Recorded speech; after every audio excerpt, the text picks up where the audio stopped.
You may have come across the High Guard, a way to learn a part of the 360, so that initial drop position.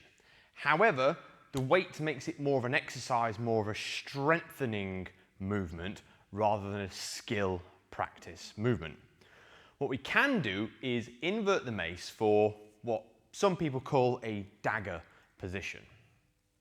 This means that the weight is behind us, not a lot on the end of a lever, which allows us to take more concentration and control.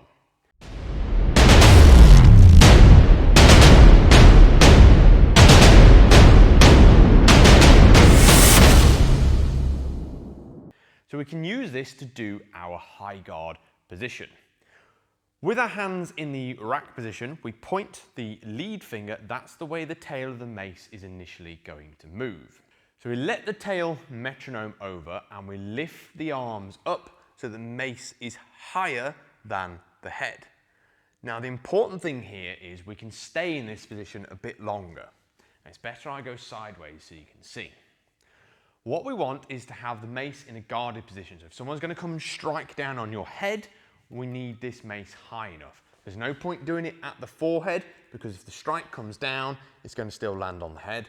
You want it up high enough to block the strike. So there's one thing. It allows you that time to bring the mace high enough. We also want the mace over the crown of the head. So there's no point being high and forward, because that's not going to work for us. We need the hands slightly back because the mace next is going to drop behind. If it's too far forward and it drops, it's going to hit either your arm or just end up in a really awkward position in front of you. So we've got our tilt over, arms up high over the crown of the head. But now the next thing is we can really focus on the placement of where the tail is. It's usually best to watch this and actually look for it. What we want is a slight angle going from front to back. So if you're looking down, there'll be a slight diagonal. We lift the mace up over the crown of the head. However, we want to bring the tail of the mace slightly behind. So if it were to drop, the tail of the mace were to drop instantly, it would go behind you. This is going to allow and teach the placement. Rather than having the tail forward and then dropping, the tail is slightly behind and drops, which allows us to do a full 360. So it's something worth practicing and doing a check-in with every rep.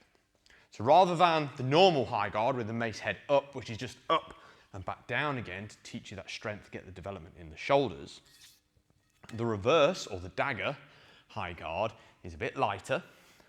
We can lift up and we can do a self-check. Is it above the crown of my head?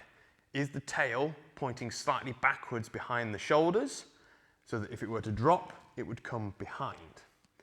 Is the mace high enough? Is the mace over the crown of the head? Yes, you can even proof check that by allowing the hands to dip down into the pendulum if you know it.